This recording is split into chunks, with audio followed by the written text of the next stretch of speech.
तो बच्चों एक बार ब्रीफ रिकैप कर लेते हैं कि लास्ट क्लास में हम लोगों ने क्या क्या कंप्लीट कर लिया था and after that we will continue with our discussion. Okay, so in our last class we talked about dynasty. तो बच्चों सबसे पहले मैंने आपको डायनेस्टी का मतलब समझाया, और डायनेस्टी का क्या मतलब होता है कि अगर एक फैमिली में बहुत सारे रूलर्स हैं and they are ruling one after another, तो वो पूरा एक फैमिली एक डायनेस्टी होता है। तो हम लोगों ने एग्जाम्पल में कौन सी डायनेस्टी के बारे में बात किया? We talked about the Mauryan empire और द मौर्यन डायनेस्टी। तो उसमें आप लोगों ने क्या देखा बच्चों? That the Mauryan empire it has been founded by Chandragupta Maurya. Okay, the founder of Mauryan dynasty Chandragupta Maurya, and he was succeeded by his son Bindusara, and Bindusara was succeeded by his son Ashoka. और उसके बाद पूरा ये जो लीनियज है बच्चों, ये पूरा हायरार्की इसी तरीके से चलता रहा। तो कहने का क्या मतलब है कि एक डायनेस्टी में क्या होता है कि एक पर्टिकुलर फैमिली के, सेम फैमिली के जितने भी मेंबर्स है बच्चों, तो अगर father he is the ruler, तो उसके बाद उनके डेथ के बाद उनका सन रूलर बनता है। उसके सन, अगर सन की डेथ हो गई तो उसके बाद उनका जो सन होगा वो रूलर बनेगा। ओके, और इसी तरीके से ये पूरा लीनियज चलता है। और मॉडर्न एम्पायर में भी ठीक उसी तरीके से हुआ। And also why is it important to read about the modern empire? Because अगर हम एंशिएंट इंडिया की बात कर रहे हैं तो it is the largest empire. उस टाइम का सबसे बड़ा एम्पायर हुआ करता था मौर्यन एम्पायर, राइट। और मौर्यन एम्पायर में चंद्रगुप्त मौर्य के बारे में सबसे पहले हमने पढ़ा।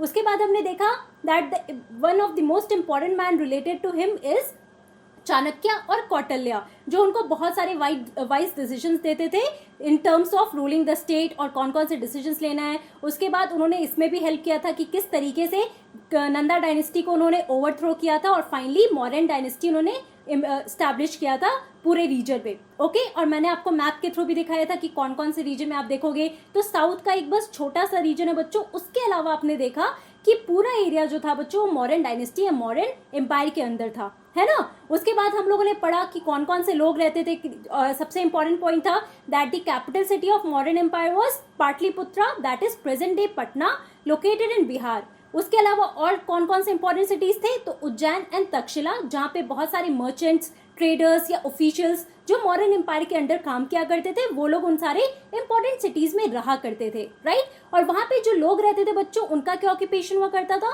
तो बहुत सारे जो छोटे छोटे विलेजेस थे, तो उसमें फार्मर्स, हर्डर्स रहते थे, या फिर जो सेंट्रल इंडिया की अगर हम बात करें तो वहां पे जो लोग रहते थे वो बेसिकली हंटर गैदरर्स हुआ करते थे, जो वहां के फॉरेस्ट रीजन में रहते थे, right. So these are some of the important points जो हम लोगों ने लास्ट क्लास में अपना कंप्लीट कर लिया था। अब आज की क्लास में हम लोग पढ़ने वाले हैं अबाउट एम्पायर एंड किंगडम्स। तो बच्चों आप अपनी सीनियर क्लास में जब जाओगे तो आप किंगडम्स के बारे में पढ़ोगे और एम्पायर के बारे में पढ़ोगे, लेकिन एक माइन्यूट डिफरेंस है एम्पायर और किंगडम का। ओके, तो यहाँ पे आज हम लोग समझने की कोशिश करते हैं कि बेसिक डिफरेंस क्या है एम्पायर और किंगडम का।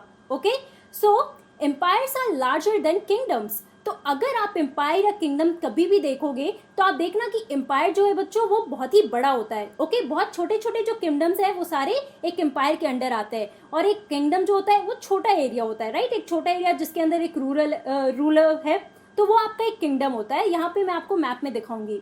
Now so the emperors need more resources than kings and need to be protected by big armies. तो अगर हम एम्पायर की बात करें बच्चों, तो अगर बहुत बड़ा एरिया है तो ऑब्वियसली बहुत सारे रिसोर्सेज की जरूरत है ना। जैसे अगर आर्मी मैन होंगे तो वो पूरे एरिया को प्रोटेक्ट करने के लिए बहुत सारी स्टैंडिंग आर्मी भी चाहिए उस एरिया में, है ना। तो उस टाइम पे जो भी आपके एम्परर्स हुआ करते थे तो उनका एक बहुत ही बड़ा स्टैंडिंग आर्मी हुआ करता था। उसके अलावा बहुत सारे ऑफिशियल्स हुआ करते थे जो वर्क करते थे, जो एम्परर के अंडर काम किया करते थे, जिनको जो एम्परर हुआ करता था वो सुपरवाइज करता था, राइट। जो अभी हम लोग आगे एडमिनिस्ट्रेशन में पढ़ने की कोशिश करते हैं।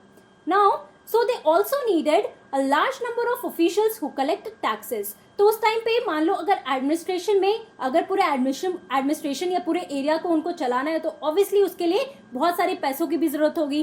तो उस टाइम पे क्या होता था बच्चों? टैक्स कलेक्ट किया जाता था। आज की डेट पे भी अगर मॉडर्न इंडिया की बात करो तो आज के डेट पे भी आप अपने मम्मी पापा से पूछ सकते हो कि आज के डेट में भी सब कोई टैक्स पे करता है। और अगर हम पुराने टाइम की बात करें, जो फार्मर्स या हर्डर्स उस टाइम पे रहा करते थे, जो हमने लास्ट क्लास में ही पढ़ा, तो उन लोगों को भी टैक्स देना पड़ता था इन द फॉर्म ऑफ लैंड या फिर कुछ भी जो उनका प्रोड्यूस हुआ करता था, राइट। तो ये हम लोग आगे देखेंगे।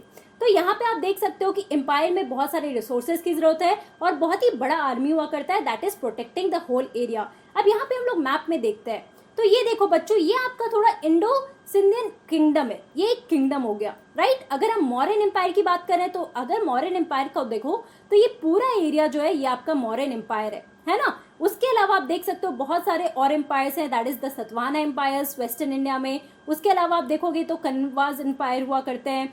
उसके बाद आप देखोगे चोलास, ये पांड्यास। तो साउथ इंडिया में आपको बहुत सारे छोटे छोटे किंगडम्स दिखेंगे। तो बेसिकली आपको याद रखना होगा कि एम्पायर और किंगडम में बेसिक डिफरेंस क्या है। So empires are larger than the kingdoms, और जो एम्परर्स होते हैं उनको बहुत सारे रिसोर्सेज की जरूरत होती है to rule their own kingdom, और sorry to rule their own empire. Okay, now ruling the empire. अब बच्चों हम लोग देखते हैं कि किस तरीके से एडमिनिस्ट्रेशन वर्क किया करता था इन दी मौर्यन एम्पायर। ओके, एक तो आप लोग लास्ट क्लास में पढ़ चुके हो that Mauryan empire is the largest empire, it was the one of the largest empire in the ancient India, right. So as the empire was so large, different parts were ruled differently। तो यहाँ पे अब हम लोग map में देखने की कोशिश करते हैं बच्चों। मैप में अब आप देखो कि पूरा एरिया जैसे मैं आपको बता रही हूँ, तो ये पूरा एरिया जो है ये पूरा मौर्यन एम्पायर के अंडर था। अब ये ऑब्वियसली बहुत ही लार्ज एरिया था, तो इसको रूल करने के लिए डिफरेंट एरियाज जो रूल किए जाते थे वो डिफरेंट तरीके से रूल होते थे। अब यहाँ पे हम लोग देखने की कोशिश करते हैं कि किस तरीके से एडमिनिस्ट्रेशन था यहाँ पर मौर्यन एम्पायर में। So the area around Pataliputra was under the direct control of the emperor. तो लास्ट क्लास में आप लोगों ने क्या देखा बच्चों कि मौर्यन एम्पायर का कैपिटल सिटी क्या था, पाटलिपुत्रा। अब जो कैपिटल सिटी है तो बहुत जाहिर सी बात है कि जो एम्परर है बच्चों वो पाटलिपुत्रा के एरिया में ही रहेंगे। So this area the Pataliputra was direct under the direct control of the emperor. और यहाँ पे आप देख सकते हो जैसे मैंने लास्ट क्लास में भी आपको बताया था कि पाटलिपुत्रा कौन सा एरिया, आज का प्रेजेंट डे पटना, ओके, जो बिहार में लोकेटेड है। Now, this meant that officials were appointed to collect taxes from farmers, herders, craft persons and traders who lived in the villages and towns in the area। तो बच्चों आप सोचो कि उस time पे जो एम्पायर हुआ करते थे तो वहाँ पे बहुत सारे आर्मीज है, राइट। अब आर्मी मैन जो है उनको भी पैसे चाहिए क्योंकि वो एम्परर के अंडर वर्क कर रहे हैं, या फिर जितने भी ऑफिशियल्स हैं उनको भी पैसे चाहिए, वो एम्परर के अंडर वर्क कर रहे हैं, है ना। तो वो पैसे या वो रिसोर्सेज कहाँ से आएंगे, तो ये आता था टैक्सेस के थ्रू जो कलेक्ट किया जाता था from the people who were living in the villages. अब लास्ट क्लास में भी आप लोगों ने कौन कौन से लोग रह रहे हैं कौन पर्टिकुलर विलेज में, तो वो भी हमने देखा था। तो फॉर एग्जाम्पल किस किससे टैक्स कलेक्ट किया जाता था, तो फ्रॉम फार्मर्स, जो फार्मर्स हुआ करते थे, या हर्डर्स हुआ करते थे, क्राफ्ट पर्सन या आर्टिजन्स जो हुआ करते थे बच्चों, बहुत सारी चीजें जो बनाया करते थे, वो लोग से भी टैक्स कलेक्ट किया जाता था।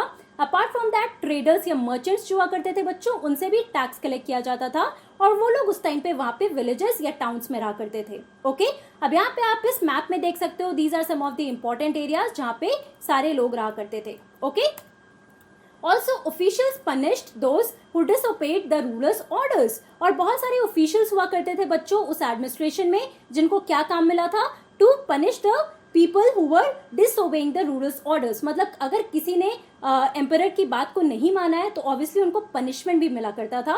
तो इस तरीके से वो लॉ एंड ऑर्डर मेंटेन किया करते थे। Okay, now many of these officials were given salaries. जैसे मैंने आपको बताया कि इनको सैलरीज मिलती थी for doing their work. Now messengers went to and fro and spies kept a watch on the officials। तो उस टाइम पे आप देखो कि बहुत सारे स्पाइस हुआ करते थे, मतलब कहने का क्या है कि खुफिया लोग हुआ करते थे, वो बेसिकली क्या देखते थे कि ऑफिशियल्स अच्छे तरीके से अपना काम कर रहे हैं कि नहीं। ओके, तो इस तरीके से आप देख सकते हो कि एडमिनिस्ट्रेशन काफी अच्छे से वर्क किया करता था under the modern empire, basically under the rulers of the modern empire. और ये देखो बच्चों, this is the picture of ancient Pataliputra. Okay, this are the remains of the ancient Pataliputra that is present day Patna. So please remember this important point here. Okay, also the emperor supervised them all with the help of members of the royal family and senior ministers। अब ये जितने भी आपके ministers हुआ करते थे जिनको tax collect करने का काम मिला था, उसके अलावा जिनको लॉ एंड ऑर्डर मेंटेन करने का काम मिला था, उनको सुपरवाइज कौन करता था, तो उनको सुपरवाइज करने के लिए एम्परर थे, और उसके अलावा कौन थे, जो बाकी सीनियर मिनिस्टर्स हुआ करते थे एम्परर के कोर्ट में। फॉर एग्जाम्पल अगर चंद्रगुप्त मौर्य के रूल की बात करें तो उस टाइम पे बहुत सारे सीनियर मिनिस्टर्स हुआ करते थे। फॉर एग्जाम्पल जिसके बारे में हम लोग लास्ट क्लास में डिस्कस किया था, चाणक्य, है ना। तो चाणक्य बहुत ही सीनियर मिनिस्टर थे बच्चों जो चंद्रगुप्त मौर्य के कोर्ट में थे, और वो हमेशा जो भी डिसीजंस लेते थे चंद्रगुप्त, वो हमेशा चाणक्य से पूछ के लेते थे, राइट। तो इस तरीके से बहुत सारे लोग थे जो एम्परर को हेल्प करते थे to supervise all the ministers, all the people who were working under the emperor. Okay, और ये हर के केस में आप बिंदुसार के भी केस में देखोगे, अशोका के केस में भी देखोगे। अब यहाँ पे डिटेल में हमें पूरा एडमिनिस्ट्रेशन नहीं पढ़ना है, लेकिन शॉर्ट में आपको समझना होगा कि किस तरीके से पूरा मॉडर्न एम्पायर के अंदर एडमिनिस्ट्रेशन वर्क करता था। ओके, अब यहाँ पे आप इस पोर्ट्रेट में देख सकते हो, these are some of the ministers जो या फिर जो आर्मी मैन हुआ करते थे जो मौर्यन एम्पायर में थे, राइट। आप देख सकते हो this is the ruler, okay. और ये आपके जितने भी मिनिस्टर्स हुआ करते थे वो भी रूलर के साथ वॉक किया करते थे, okay. There were other areas or provinces. Each of these was ruled from a provincial capital such as Takshashila and Ujjain. तो बच्चों अगर लास्ट क्लास में आप देखो याद करोगे तो तक्षशिला और उज्जैन के बारे में भी मैंने आपको बताया था, है ना। तो आप देखो कि बहुत सारे छोटे एरियाज और प्रोविंसेस हुआ करते थे, जैसे एक तो पाटलिपुत्रा के बारे में हमने देखा। उसके अलावा ये छोटे छोटे एरियाज जो हुआ करते थे बच्चों, वहां पे आप क्या देखोगे कि प्रोविंशियल कैपिटल सिटीज हुआ करते थे। तो उसमें से दो इंपॉर्टेंट क्या है, उज्जैन और तक्षशिला, राइट। यहाँ पे बहुत सारे मर्चेंट्स और ऑफिशियल्स या मिनिस्टर्स जो एम्परर के अंडर वर्क करते थे वो लोग इस रीजन में रहते थे, और वो लोग देखते थे कि यहाँ का लॉ एंड ऑर्डर अच्छे से चल रहा है, जो लोग हैं वो एम्परर को ओबे कर रहे हैं, ऑल्सो जो टैक्स कलेक्ट किया जा रहा है वो टाइमली कलेक्ट किया जा रहा है और वो एम्परर के अंडर सबमिट किया जा रहा है, okay. So these are some of the important points here. There were vast areas between these centers. Here, the Mauryas tried to control roads and rivers, which were important for transport, and to collect whatever resources were available as tax and tribute. तो अगर हम Mauryan empire के बारे में बात करें या map देखें मौर्यन एम्पायर का बच्चों, तो बहुत सारे वास्ट एरियाज के बीच में बहुत सारे ट्रेड सेंटर्स हुआ करते थे या ट्रेड रूट्स हुआ करते थे, राइट। तो यहाँ पे मॉरियंस क्या करते थे, they try to control these roads and rivers. तो जो ये छोटे छोटे एरियाज होते थे बच्चों, वहां पे अगर कोई इंपॉर्टेंट रोड है या इंपॉर्टेंट रिवर्स है, पूरे एरिया को वो कंट्रोल किया करते थे। और वो एरिया किस लिए इंपॉर्टेंट था, These were important for transport and also to collect the resources. अब resources या तो टैक्स में हो सकता है, नहीं तो ट्रिब्यूट में भी हो सकता है। यहाँ पे आप इस मैप में देख सकते हो ये सारे ट्रेड रूट्स है बच्चों। यहाँ पे फॉर एग्जाम्पल आप ये सारे एरोज देख सकते हो। तो ये सारे एरोज क्या डिनोट कर रहे हैं कि इंडिया से मौर्यन एम्पायर से कौन कौन से जो रूट्स थे, कौन कौन से रीजन्स को कनेक्ट करते थे, राइट। तो आप नॉर्थ वेस्टर्न पार्ट में भी देख सकते हो, सेंट्रल एशिया के पार्ट में भी देख सकते हो, साउथ इंडिया के पार्ट में भी देख सकते हो, बुर्मा तक भी देख सकते हो। तो इतने सारे इंपॉर्टेंट रूट्स थे, और इसमें जो इंपॉर्टेंट रोड्स या रिवर्स हुआ करते थे बच्चों, वहां पे बेसिकली क्या होता था कि मौर्यन एम्पायर के जो रूलर्स थे they used to control that road और रिवर, और वहां से जो भी रिसोर्सेज वो कलेक्ट कर सकते थे in the form of tax और ट्रिब्यूट वो कलेक्ट किया करते थे, right, for their army and also to pay their ministers. और फॉर एग्जाम्पल अगर हम यहाँ पे बात करते हैं तो हम यहाँ पे ये ट्रेड रूट्स के बारे में थोड़ा देखते हैं। So for example, the Arthashastras tell us that the northwest was important for blankets and South India for its gold and precious stones. It is possible that these resources were collected as tribute. तो अगर हम अर्थशास्त्र में देखें तो याद करो कि लास्ट सेशन में मैंने आपको क्या बताया था कि जो भी चाणक्य के इंपॉर्टेंट आइडियाज थे वो एक बुक में लिखा गया था जिसका नाम था अर्थशास्त्र। तो अर्थशास्त्र में हिस्टोरियंस ने जब पूरा अर्थशास्त्र पढ़ा बच्चों, तो उसमें उन्होंने क्या देखा दैट उसमें बताया गया है कि नॉर्थ वेस्टर्न पार्ट जो है that was important for blankets, और अगर हम साउथ इंडिया की बात कर रहे हैं so that was important for gold and precious stones. तो इन जो भी आपके इंपॉर्टेंट एरियाज थे बच्चों, फॉर एग्जाम्पल ये अगर आपका नॉर्थ वेस्टर्न पार्ट है, ये आपका साउथ इंडिया है, राइट। तो ये दोनों एरिया से प्रीशियस स्टोन्स या गोल्ड या फिर ब्लैंकेट्स को लिया जाता था, and also these resources they were collected as tribute. एक तो आप लोगों ने टैक्स के बारे में पढ़ा, जो फार्मर्स, हर्डर्स या फिर जो हंटर गैदरर्स या ट्रेडर्स जो होते थे उनको देना पड़ता था। वो बहुत ही कंपल्सरी था कि जितने भी लोग विलेज में या टाउन या सिटीज में रह रहे थे सबको ये टैक्स पे करना है। लेकिन अगर हम ट्रिब्यूट की बात करते हैं तो देखते हैं कि ट्रिब्यूट टैक्स से डिफरेंट कैसे है। So tribute, unlike taxes which were collected on a regular basis, tribute was collected as and when it was possible from people who gave a variety of things more or less willingly. तो देखो बच्चों, tax जो है वो regular basis पे collect किया जाता था हर एक साल, okay. So basically tax regular basis पे कलेक्ट हो रहा है, लेकिन अगर हम ट्रिब्यूट की बात कर रहे हैं तो वो रेगुलर बेसिस पे कलेक्ट नहीं होता था। Tribute was collected as and when it was possible, okay. जब भी पॉसिबल हुआ करता था तब ये ट्रिब्यूट को कलेक्ट किया जाता था। अब ये ट्रिब्यूट किससे कलेक्ट किया जाता था? So it was collected from people who gave a variety of things. तो ये जो आपके ट्रेड रूट्स है बच्चों, जो इंपॉर्टेंट रूट्स या इंपॉर्टेंट रोड्स या रिवर्स हुआ करते थे, उस एरिया में जो लोग रहा करते थे वो लोग बहुत सारी चीजें दिया करते थे, राइट। अगर हम लोग नॉर्थ वेस्ट की बात कर रहे हैं तो उधर से ब्लैंकेट्स मिल रहे हैं, अगर हम साउथ इंडिया की बात कर रहे हैं तो वहां से गोल्ड या प्रेशियस स्टोन्स मिल रहे हैं, है ना। तो वो लोग in the form of tribute इन सारी चीजों को दिया करते थे, राइट। चाहे वो विलिंगली दे रहे हैं या फिर अनविलिंगली दे रहे हैं, लेकिन उनको in a form of tribute ये सारे रिसोर्सेज देने पड़ते थे, okay. So this is another important point that you have to remember here, okay.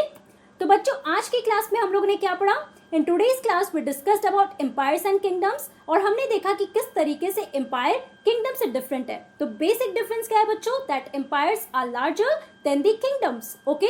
और एम्पायर में जो रूलर्स होते हैं, एम्पायर्स होते हैं, so they basically need a large resources because उनका जो एरिया जिसमें वो रूल कर रहे हैं वो काफ़ी बड़ा होता है and therefore they need a large standing army and also they have to pay the army and the ministers who are working under the empires, right. और ये जो रिसोर्सेज है ये कहाँ से कलेक्ट होता है? So it is collected in the form of tax, जो आज के डेट में भी जितनी भी पब्लिक है बच्चों वो गवर्नमेंट को पे करती है। तो उस टाइम पे आप देखो यही सिनेरियो उस टाइम पे भी हुआ करता था। जो भी लोग रहा करते थे, चाहे वो फार्मर्स हो, हर्डर्स हो या फिर हंटर गैदरर्स हो या फिर ट्रेडर्स हो, तो सबको कुछ ना कुछ फॉर्म में टैक्स पे करना पड़ता था टू द एम्परर, राइट। उसके बाद हम लोगों ने एडमिनिस्ट्रेशन के बारे में पढ़ा कि how was the Mauryan empire ruled, okay. तो बच्चों अब नेक्स्ट क्लास में we are going to discuss about Ashoka who is the great ruler, who was the great ruler of the modern empire, और जिसका ये पूरा इस पूरे चैप्टर में जो सबसे इंपॉर्टेंट पार्ट है हमारे लिए, राइट। तो नेक्स्ट क्लास में अशोका के बारे में पढ़ेंगे। सो this is an interesting story जो मैं आपको बताऊंगी। That's all for today. Thank you very much. Have a nice day.